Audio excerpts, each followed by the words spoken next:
Birshut Morav et Rabotai, nous sommes à quelques jours de Matan Torah et on dit Moshe Kibel Torah Misinaï Umsara le Yoshua. On sait que la Torah a été donnée au mont Sinaï et Akadosh Baruch Hu, il a donné et s'est dévoilé à Am Israël, au peuple juif, au mont Sinaï. Quelle est la raison pourquoi Akadosh Baruch Hu a donné la Torah dans le désert? Hachem aurait pu donner la Torah dans la ville, en Égypte, ou bien jusqu'à que les Juifs y rentrent en Eretz Israël, et à 15 jours leur donne la Torah. Alors, ça c'est la première question. La deuxième question, on dit que lorsque Hachem il a donné la Torah à Am Israël, le monde était paralysé. C'est quoi le monde a paralysé, était paralysé? Ça veut dire que il n'y avait aucun bruit. Ça veut dire qu'il y avait un silence total dans le monde. Un silence inimaginable. Un silence, comme même un enfant qui pleurait, il a arrêté de pleurer. Les vagues, le vent, les tempêtes de sable, les bruits, personne n'a parlé, les oiseaux, je ne sais pas moi. Il y avait un silence total dans le monde. Alors, la question, elle est, pourquoi Akadosh Baruch Hu, il a créé ce silence-là dans le monde? Deuxième question. La troisième question, il dit Shlomo HaMelech que lorsque Hachem il a donné la Torah, c'est écrit Nafshi Yatsa Bidabero.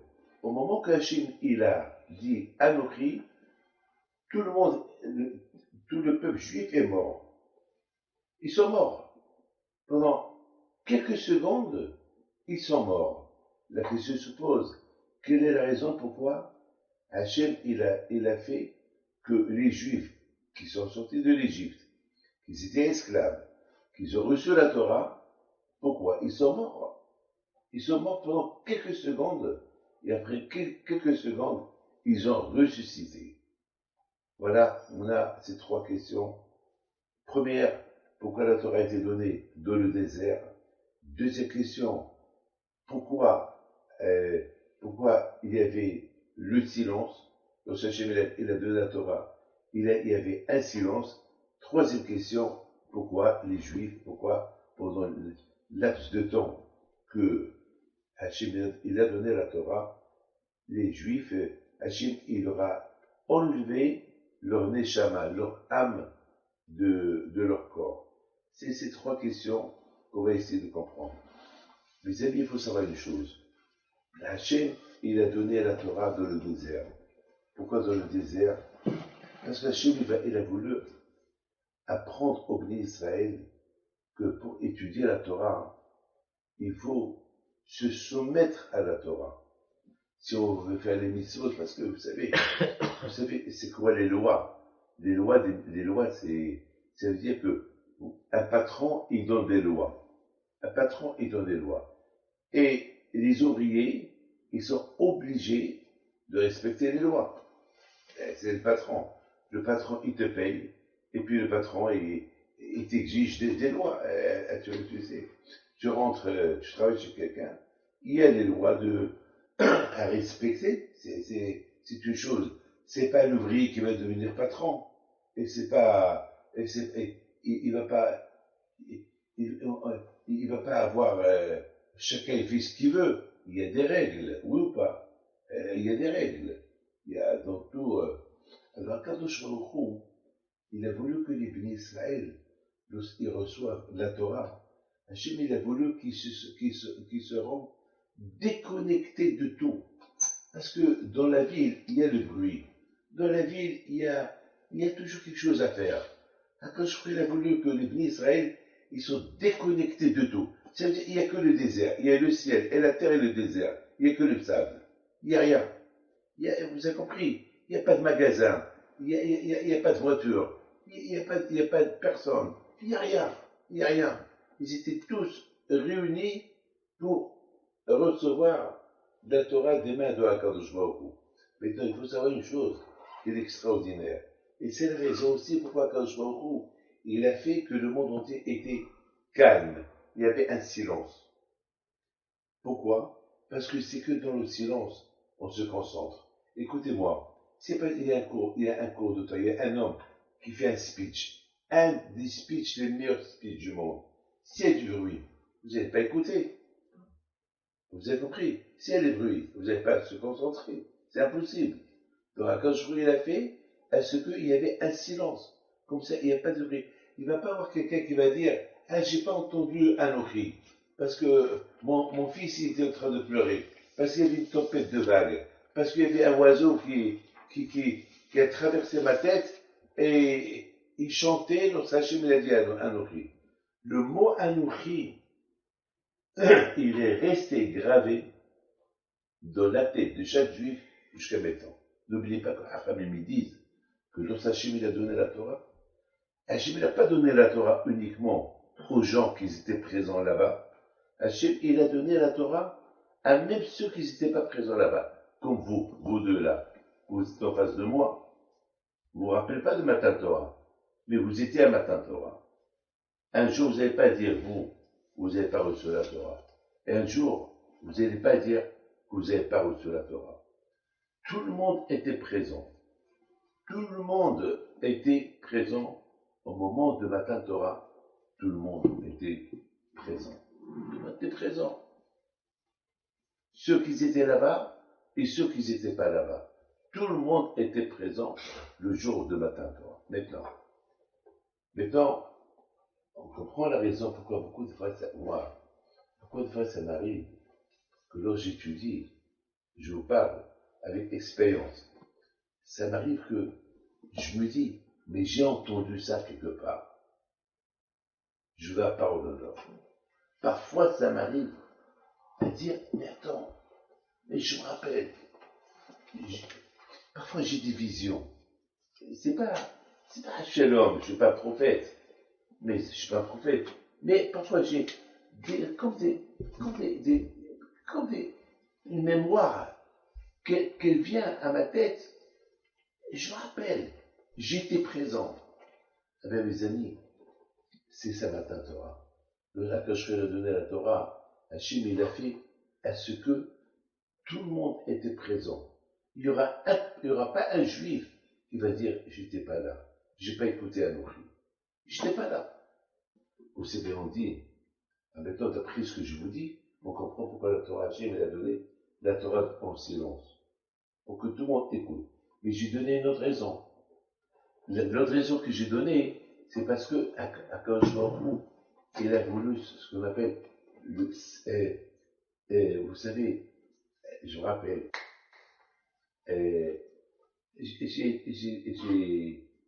j'ai toujours une image, ici aux États-Unis, lorsque un président quitte la Maison Blanche, alors lui quitte, lorsqu'il quitte, il y a le président qui rentre, le nouveau président qui rentre. Il y a ce qu'on appelle cessation de pouvoir. Et par exemple, voilà, vous savez qu'ici en Amérique, il y a la valise noire. Une valise noire, il y a les codes. Les codes, s'il y a une guerre mondiale. Alors, il y a une valise. Le président américain, là où il va, il a avec lui cette valise noire. Et au moment qu'il est plus président, pendant les minutes qui suivent, le code de la valise noire, il change. L'ancien président, il ne connaît plus. Les codes qu'il connaissait, ils n'existent plus. Il y a maintenant les nouveaux codes pour le nouveau président. C'est la folie.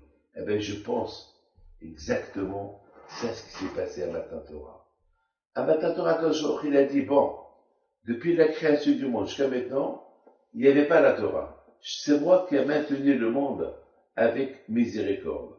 Alors, à partir de maintenant, que vous, les Juifs, vous allez recevoir la Torah, je ne veux plus surveiller le monde.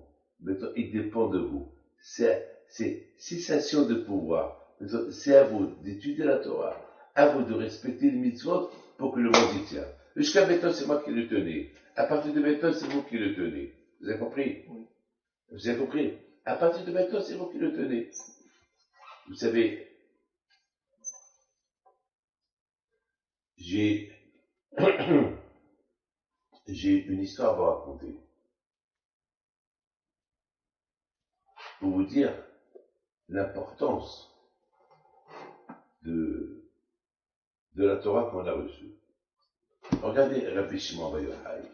Regardez tous les tzadikim que nous avons. Ces tzadikim, ils commandent devant Dieu. Ils le commandent. Et je raconte une histoire. Une fois, il y avait Rabbi Shimon Bar Yochai, il sort, il voit un malach. Il voit un malach. Et Rabbi Shimon Bar Yochai lui dit, qu'est-ce que tu fais? Il dit, mais le bon Dieu m'a dit de descendre détruire le monde. Rabbi Shimon Bar Yochai lui dit, pourquoi tu veux détruire le monde? Il lui dit, parce qu'il n'y a pas trop de tzadikim. Il n'y a pas trop de tzadikim. Il lui a dit, écoute, va chez Hachem, dis-lui, s'il n'y a pas 36 tzadikim, ce qui manque, moi je complète. Le malach, il va chez Hachem, il dit à Hachem, Rabbi Shimon Bar Yochai m'a pas laissé détruire le monde. Il a dit que si le monde il est en danger, lui il complète. Et quand je dis au malach, ne l'écoute pas, descends et détruis le monde. Rabbi Shimon Bar Yochai, il attend toujours. Vous vous rendez compte? Rabbi Shimon Bar Yochai qu'il affronte un malach. Vous savez quoi un malach? Un malach c'est du feu. C'est pas de la rigolade un malach. Et Rabbi Shimon Bar Yochai il dit au malach, qu'est-ce que tu veux? Il dit, ben quand je m'a dit que je t'écoute pas. Il veut que je détruise le monde parce qu'il n'y a pas les 30 tzadikim. Il dit, écoute-moi. Regarde-moi bien, il lui dit. Tu vas chez Hachem, tu lui dis, s'il y a 30, ou il y a moins que 30, je complète. S'il y a 20, je complète. Si en cas de tzadikim, un tzadik, moi, El Hazal, mon fils, on complète, on protège le monde. Et si El Hazal, mon fils, il n'est pas capable, que par son mérite, le monde, il peut résister, alors moi, je maintiens le monde tout seul. Moi, je peux annuler toutes les xérotes depuis la création du monde jusqu'à maintenant, moi. Mais tu vas chez Hachem, tu lui dis. Et si tu vas pas chez Hachem, je vais te bloquer dans ce monde-là, que jamais tu pourras monter dans l'autre monde. Et tu vas crever. Le malach, il a peur. Il monte chez Hachem, il lui dit. Quand je trouve ce qu'il fait, il rigole. Quand je réalise, eh ben, moi, je décrète détruire le monde, et il y a un en bas qui annule ce que je fais. Ashrech Rabbi Shimon Bar Yochai. Quel bonheur, toi, Rabbi Shimon Bar Yochai. Vous voyez, mes amis, que Hakadosh Baruch Hu, il a, à Matan Torah, il a donné au tzadikim, vous avez compris, le pouvoir de gérer le monde. De pouvoir de gérer le monde. Alors là, maintenant, on comprend très très bien pourquoi Hakadosh Baruch Hu, il a paralysé le monde. Parce qu'Hakadosh Baruch Hu, c'était le moment, regarde-moi, le moment que Hachem il a dit, ça y est, à partir de maintenant le monde, c'est plus moi qui le maintiens. Alors pendant ces secondes-là, que les bénis Israël, c'est eux les responsables, le monde était paralysé. C'est quand, par exemple, on ferme un livre et on ouvre le livre. Hachem, alors en fermant le livre, Hachem, de la création du monde, le monde, il a cessé de respirer. Le monde était paralysé. Il n'y avait rien. Il n'y avait rien. Et après, Hachem, il a ouvert le monde, mettant une page nouvelle. Elle vient, c'est maintenant c'est en Israël, qui, grâce à la Torah qu'ils vont respecter, le monde va se mettre là. Maintenant, on a une belle question qu'on n'a pas répondu. Alors, pourquoi les Juifs, ils sont morts? Pourquoi pendant la cessation de pouvoir, entre la transaction, ce qui s'est fait entre le bon Dieu et les bénis d'Israël, pendant ce laps de temps, les Bnei Israël, ils sont morts. Les Bnei Israël, ils sont morts. Après, ils se sont réveillés. Après, il les a ressuscités. Pourquoi? Eh ben, vous savez,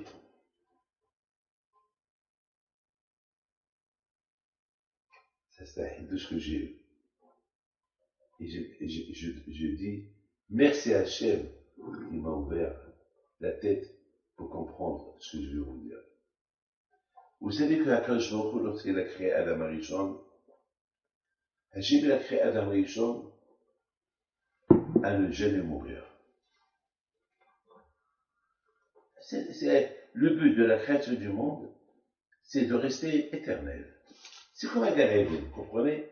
D'ailleurs, Adam Arishon, il se trouvait à Gan Eden. C'était, Hachem il a créé Adam pour vivre éternel. Mais malheureusement, Hachem lui a dit, Adam, tu manges ce que tu veux, mais pas ce fruit. Ce fruit, tu ne le manges pas, parce que si tu le manges, tu meurs. C'est-à-dire, il y aura la mort. Tu ne meurs pas, il y a Etz HaHayim, il y a l'arbre de la vie. Tu vivras tout le temps, comme un Gan Eden. D'ailleurs, Adam Arishon était un Gan Eden, vous comprenez? Ou pas? Donc, c'était bon. Mais Adam Arishon, il l'a mangé. Et puis, Adam Arishon, il l'a mangé, alors, il a causé à ce que la mort, il y ait la mort. En mettant matin Torah, vous savez comment on appelle la Torah? On l'appelle Haïm. On l'appelle Etz HaHayim, l'arbre de la vie.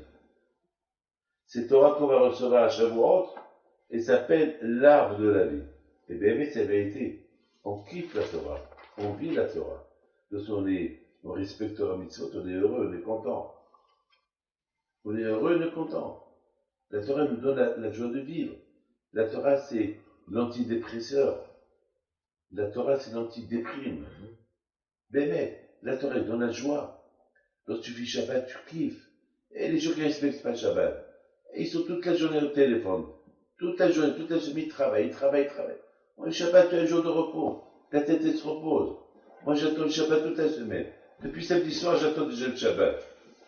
Dès que je fais la Abdallah, je commence déjà à attendre quand le Shabbat il va venir. Je suis heureux, je kiffe le Shabbat. On est bien.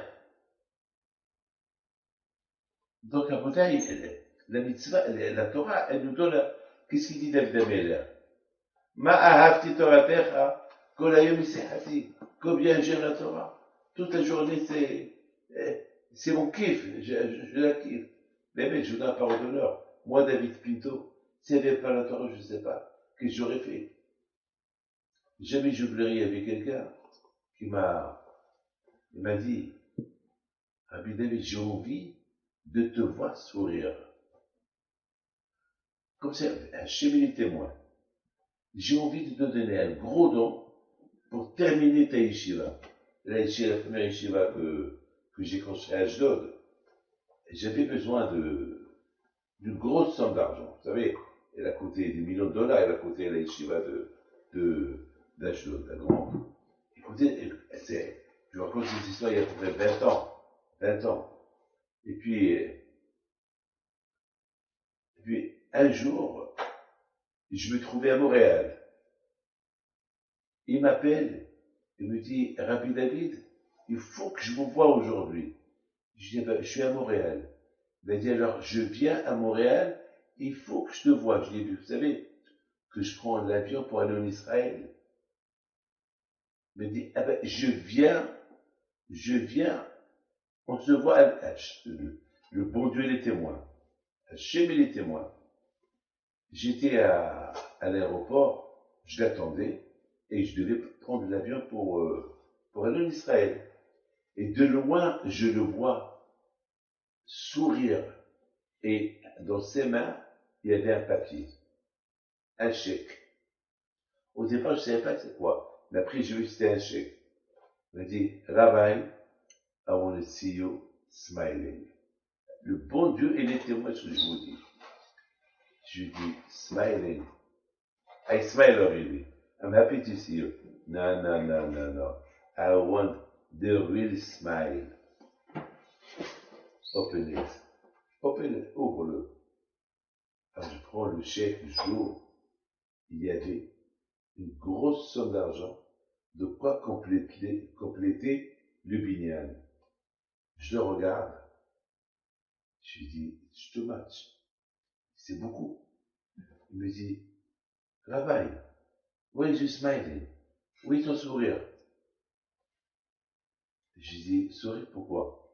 Il me dit, j'attendais ce jour que je te donne ce chèque-là pour que je vois le sourire de la joie. Je suis content. Il était un peu déçu. Je lui dis, Nathan, je voudrais vous dire une chose. La seule chose qui me donne le sourire, c'est lorsque je comprends quelque chose dans la Torah. Tout ça, je ne le prends pas avec moi. Ça va aller dans les papiers. Ça, c'est un papier. Ça va aller dans les pierres. C'est pas ça que je veux prendre avec moi. Je suis content, merci beaucoup. Tu veux que je fasse un smile, tu veux que je rie, hein, voilà, je rigole. Mais c'est pas ça. C'est pas du cœur. C'est pas du cœur. Alors j'ai dit, tu sais bien que je ne peux pas prendre avec moi ce chèque. Alors je vous le donne. Vous faites un virement. Et merci beaucoup. Jusqu'à maintenant, je le vois et on parle de ça. Mais il me dit, Rabbi David, depuis ce chèque que je t'ai donné, j'ai compris c'est quoi la valeur de la Torah et j'ai commencé à étudier la Torah et j'ai commencé à faire des cours chez moi au bureau et maintenant aujourd'hui il habite à Granada, ce monsieur-là. Oui, il habite à Granada, un bel Torah. Il est, bon Hachem, il est bien, bon Hachem, rien du tout. Il travaille au Granada, et New York, voilà. Mais pour vous dire, c'est ça la Torah. C'est la raison pourquoi Akadosh Baruch Hu, vous avez compris, Akadosh Baruch Hu, au moment qu'il a donné, mais écoutez ça, au moment qu'Hachem, il a donné la Torah, tous les Juifs, ils sont morts pendant quelques secondes. Pourquoi ils sont morts? Parce qu'ils sont morts pour ne plus remourir. Parce que maintenant, ils sont devenus comme Adam Arishon avant qu'il a fauté. Alors, ça veut dire, ils sont morts comme qu'ils n'existent plus, et maintenant, c'est comme si Hachem, il vient de créer Adam Arishon. Hachem, il nous a créé un nouveau. Vous avez compris? Et c'est comme Adam Arishon, avant que le bon Dieu l'a créé, il était quoi? Dis-moi, comment était Adam Arishon avant que le bon Dieu l'ait créé? Il était allongé par terre. Il était comme un mort. Et après Hachem, il a soufflé dans sa bouche, il lui a donné un neshama, il s'est réveillé. Eh bien, c'est ce qui s'est passé avec nous. Hachem, il nous a mis KO, comme Adam Rishon avant sa création, mais et Hachem, il a injecté en nous, comme il a fait Adam Rishon, la vie pour vivre éternelle. Et c'est ce que Shlomo Melech il dit. Nafshi yatsa vedabero. Lorsque Hachem a dit Anochi, les Bnei Israël sont morts, mais c'est une mort qu'elle est une mort éternelle. Comme Adam Arishon, avant que Hachem il a donné le souffle de la vie. Et après Hachem lui a donné le souffle de la vie, il a ressuscité. Écoutez très bien. Quelle est la différence entre un homme et un animal? Quelle est la différence? Un homme, il mange, l'animal, il mange. Un homme, il dort, l'animal, il dort. Un homme, il vit, l'animal, il vit. Il n'y a aucune différence. Un homme, il va avec sa femme, l'animal, il va avec sa femme. Celui-là, il fait des enfants, celui-là, il fait des enfants. Celui-là, il vit pour eux. Celui-là, il mange. Quelle est la différence qu'il y a? Regardez-moi la parole. Que l'homme, il parle et que l'animal ne parle pas. Mais il y a un seul animal dans le monde qui parle. C'est le perroquet. C'est le perroquet. Alors pourquoi Kajorou, il a fait à ce que le perroquet, il parle? Il doit avoir une raison. Il doit avoir, une fois j'étais ému. Une fois je rentre au Brésil, j'étais invité chez quelqu'un, et, comment il s'appelle, celui qui m'a invité, il m'a dit, Rabino Pinto. Et soudainement j'entends le perroquet dit, Rabino Pinto. J'étais choqué. Rabino Pinto. Et le perroquet répète, Rabino Pinto. Alors, moi, j'approche vers le perroquet. Le perroquet a commencé à me parler. Il m'a dit une phrase au brésilien. Ça veut dire, comment ça va? Des paroles que le perroquet retient.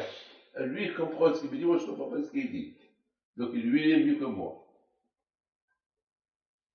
Il répétait paroles. Des paroles qu'il connaît. La différence entre l'homme et l'animal, c'est que l'homme, Hachem, il a fait à ce qu'il peut parler. Le seul qui parle, c'est le bon Dieu.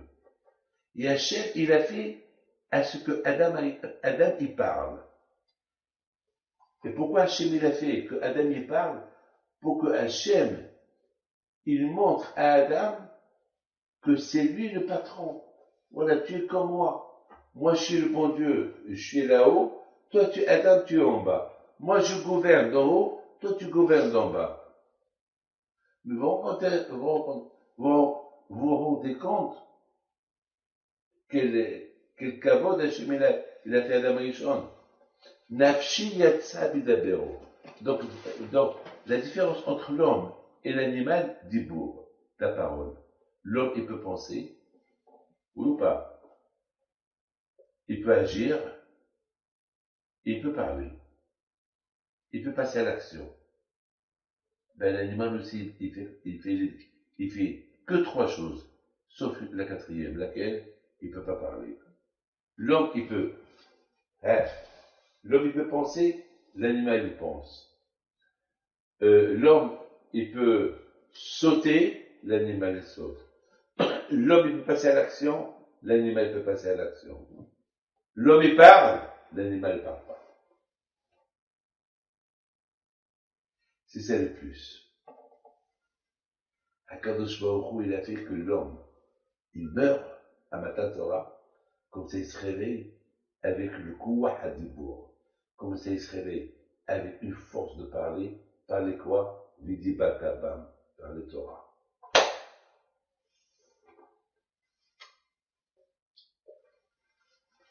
Voilà la bouteille, la Matan Torah. Voilà la bouteille Matan Torah, comment elle a été faite.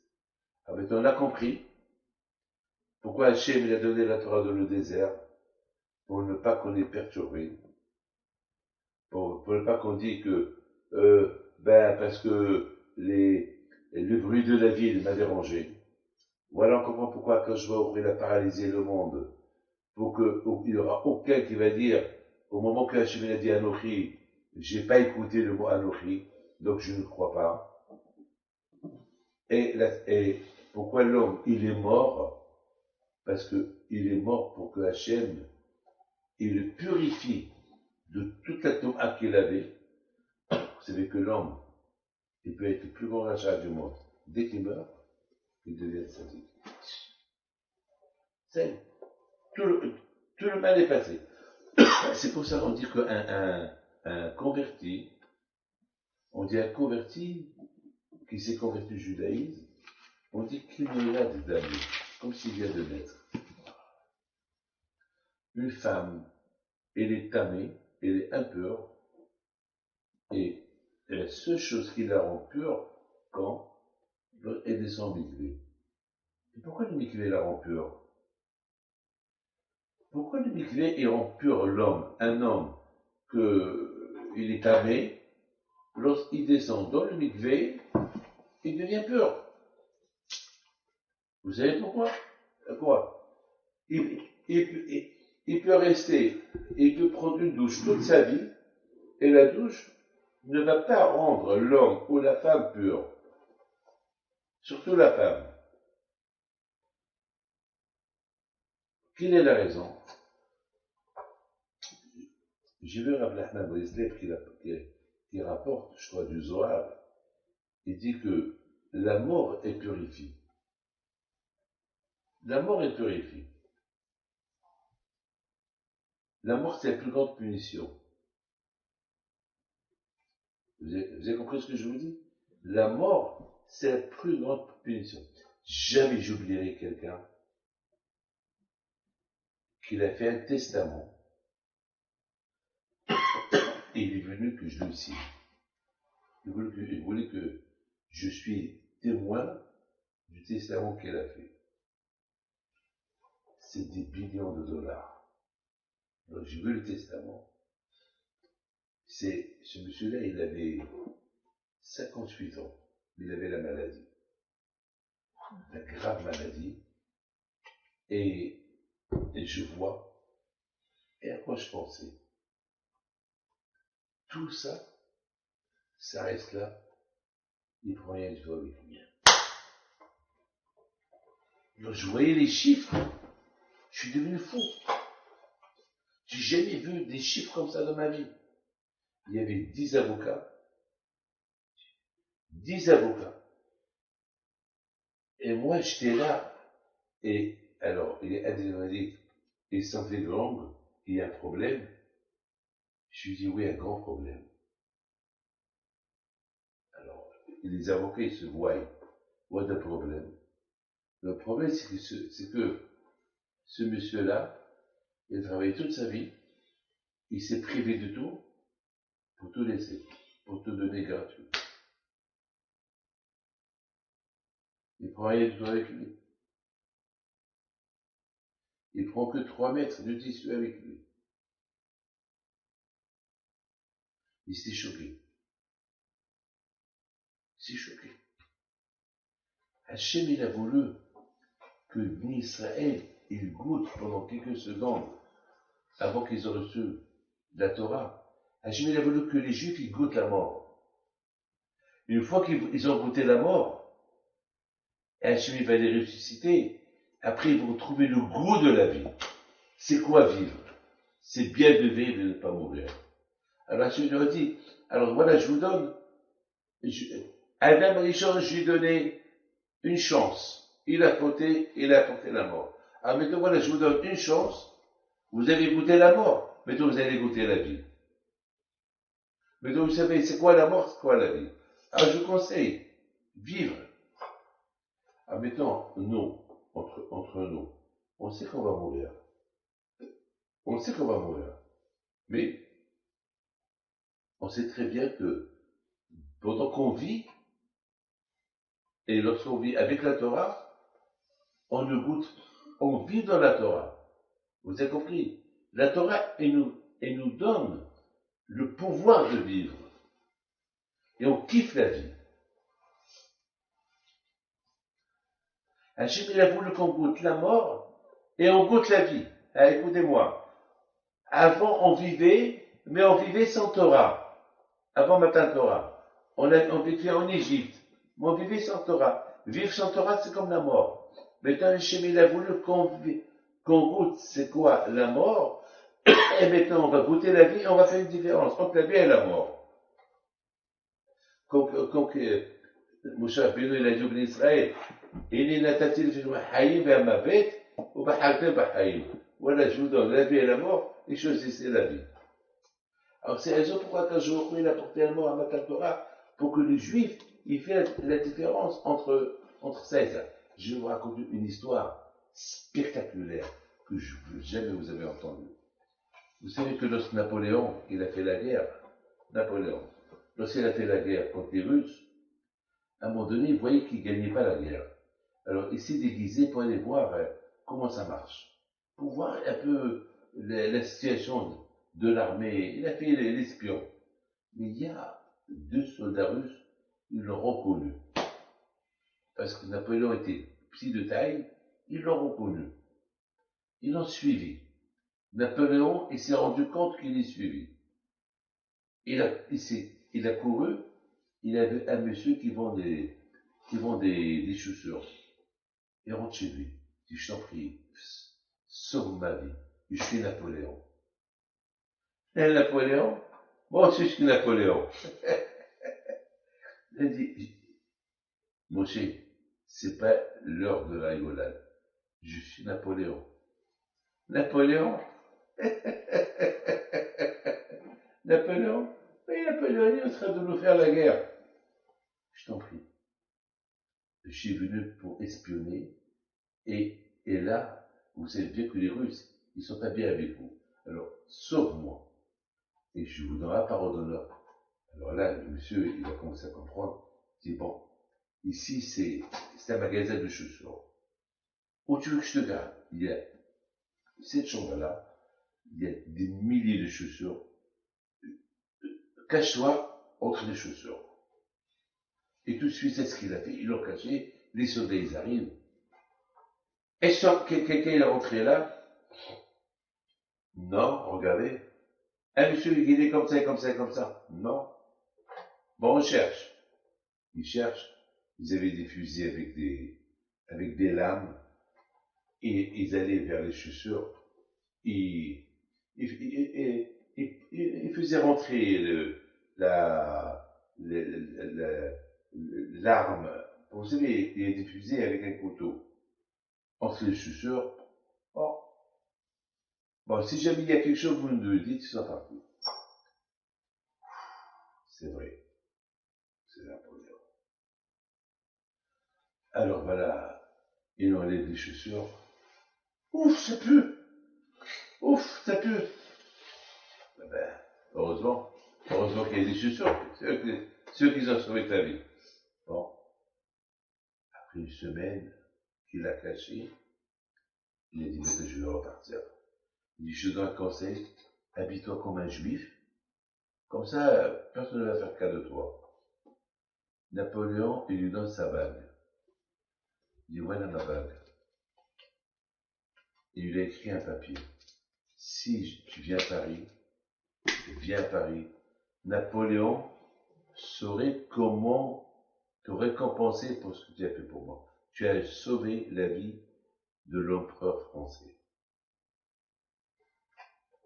La guerre se termine. Moshe dit à sa femme, on vit dans la pauvreté. Il dit, on va à Paris. J'ai la bague de Napoléon. J'ai un papier à lui. Il nous a promis. Il va nous donner. Il paraît qu'il a construit l'Élysée, il paraît qu'il a fait le château de Versailles. Alors, ils vendent ce qu'ils ont. Ils sont partis à Paris. C'est une histoire qu'il est émette. Et il est même dans les archives françaises, cette histoire-là. C'est pas une histoire vous savez, le peuple juif, il a eu des histoires dans sa vie.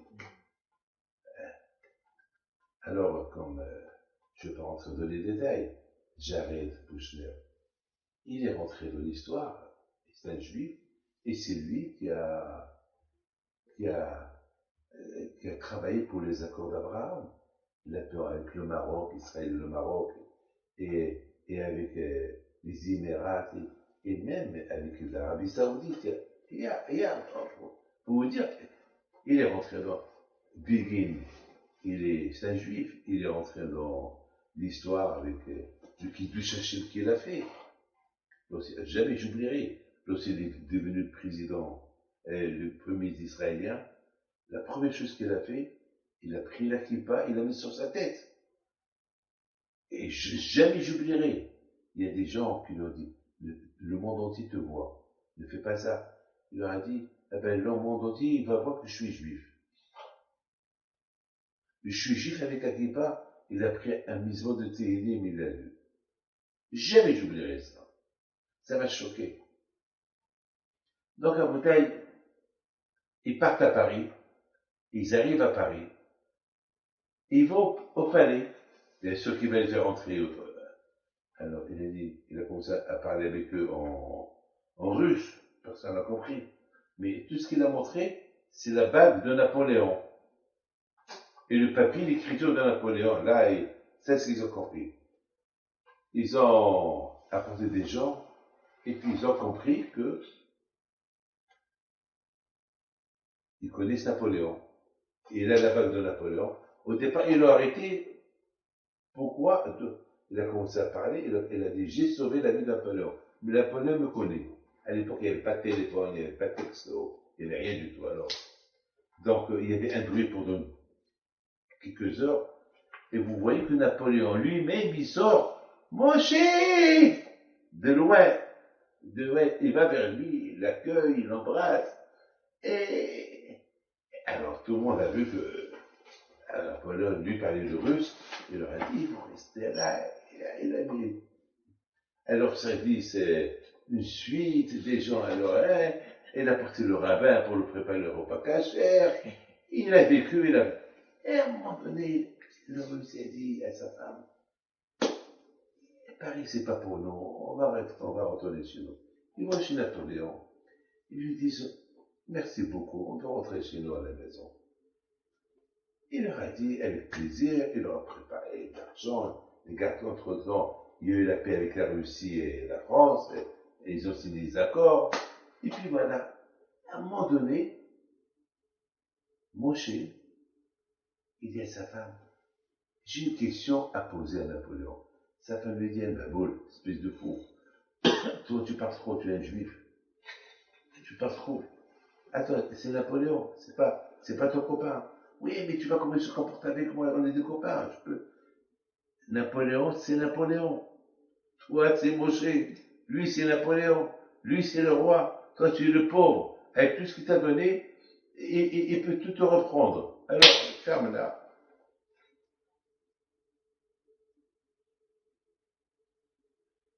Napoléon, il les accompagne. Et Moshe ne pouvait pas se retenir. Napoléon, je peux vous poser une question? Oui, Moshe. Qu'est-ce que vous avez senti lorsque vous étiez sous les chaussures et les Russes, ils étaient en train d'enfoncer les couteaux entre les chaussures? Qu'est-ce que vous avez senti? Napoléon le regarde. Juif, tu me parles comme ça, tu es condamné à mort. Garde, arrêtez-le, à la prison. Et mettez sa femme avec lui. Mais donnez-lui à manger. Demain matin, la guillotine. Avertissez le bourreau.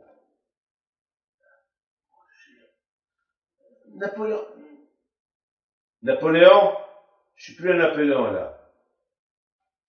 Il s'en va. Sa femme lui dit, Wallah haram, il a Moshe. Elle a dit, le mec a Moshe. Mais t'es fou. Mais tu es fou. Pourquoi tu as fait ça? On était reçus royalement. On est parti avec l'argent, avec des honneurs. Voilà. Toi, ils vont te tuer. Moi, je vais repartir pauvre, neuf, veuve. Qu'est-ce que je vais devenir? C'est de ma faute. Cette bouche juive, avec cette bouche-là. Pourquoi? Il a dit que je la ferme.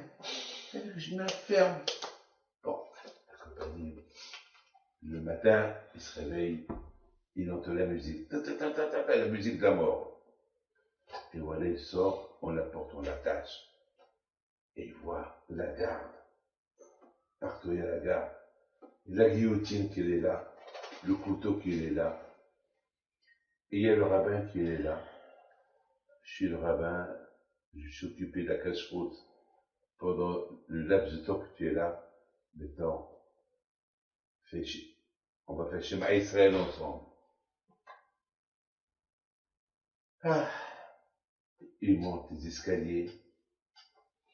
Il leur avait dit Shema Israël. Ils lui ont mis comment ça s'appelle vous savez, avant qu'on tue quelqu'un, on lui met un cagoule. Il rentre il me fait rentrer la tête là-bas. Préparez-vous! Parce il va y avoir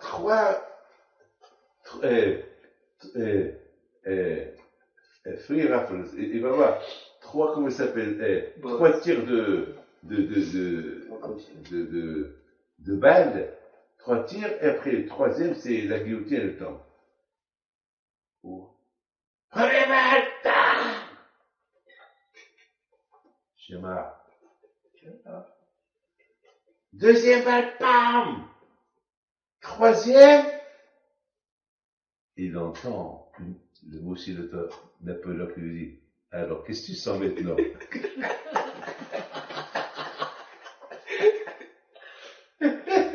Napoléon dit, alors, Moshe, mon ami Moshe, qu'est-ce que tu sens maintenant?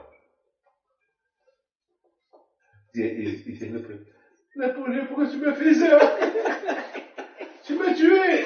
Pourquoi tu m'as fait ça? Tu m'as tué! Il a dit, t'aurais dû dire, mais t'as bien. Allez, on est venu la cagoule, allez. Descendez, tout le monde qui rigolait. Il a fait une très belle farce. Il dit, quoi ton fils? Tu vas rester une semaine de repos. Repose-toi. Encore une semaine. Il a dit comme ça. Il a dit, lorsque tu m'as demandé qu'est-ce que j'ai senti lorsque les Russes, ils enfonçaient les couteaux sous les chaussures, je ne pouvais pas te répondre. Ce que j'ai senti, il a fallu que je te fasse pareil pour que tu saches ce que j'ai senti. Vous avez compris l'histoire? Parce que cette histoire, il y a beaucoup de moussage. Et d'après cette histoire, j'ai répondu. Écoutez, la question. Pourquoi Hachem, il a voulu que l'Église Israël, il meure et il revit à Matan Torah? Parce que, avant que Hachem, il a tué tous les Juifs, que l'âme de tous les Juifs, elle sort à Matan Torah, il ne pouvait pas savoir, il ne pouvait pas distinguer entre vivre dans sans Torah, et après vivre avec la Torah. Il faut qu'il leur efface le passé, tous les 400 ans qu'ils ont vécu en Égypte, les 49 degrés de Thomas où ils étaient, et maintenant ils sont morts, maintenant ils ont revu, ils ont senti le spirituel. Maintenant ils sentent la différence entre lorsque j'étais pauvre et maintenant que je suis riche. Parce que il y a beaucoup de gens, écoutez bien ce que je vous dis, qui sont riches, mais ils vivent dans la pauvreté. Ils ne profitent pas de leur richesse. Ah, ils sont pauvres. Moi, je connais des gens comme ça, qui sont riches, ils sont pauvres. Ils sont pauvres. Et leur tête, elle est pas de, leur tête, elle est, ils vivent comme des pauvres.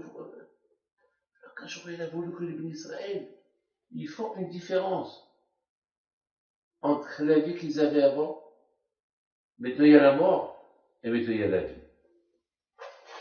C'est une page blanche. C'est une déconnexion. La mort, ça ce qu'elle fait. Lorsque quelqu'un quitte ce monde-là, ça y est, c'est une autre vie. Mais le plus important est, c'est notre vie, mais rester vivant. Sans mourir. Vous avez compris? C'est ça le plus important. C'est pas, je vis et je meurs. Ça y est, mettons, je vis et je meurs, il y a une autre vie. Très bien. Non. Hachem veut que tu meurs et tu vis dans ce monde-là sans que tu meurs. Et tu kiffes la vie. Comme les tzadikim. Les tzadikim, ils vivent dans la Torah. Les tzadikim, ils vivent Gan Eden dans la Torah. C'est pas un Gan Eden une fois qu'ils sont morts. Ils vivent le Gan Eden dans la Torah. C'est ça Matan Torah. Donc, si Dieu veut être Hachem, on va se préparer pour Matan Torah. Et alors, n'oubliez pas une chose, que chaque année, ça se passe comme ça. C'est la raison pourquoi on ne dort pas la nuit. On ne dort pas la nuit, on reste réveillé toute la nuit, on étudie la Torah, après on va se reposer, et après on se réveille. Exactement, on répète ce qui s'est passé. Vivre, mourir et vivre. Vous avez compris? Oui. On ne dort pas, on vit, on reçoit après on va dormir, c'est comme le monde a cessé, et on est mort, et après on revit, on se réveille, et avec la Torah, on a reçu la Torah.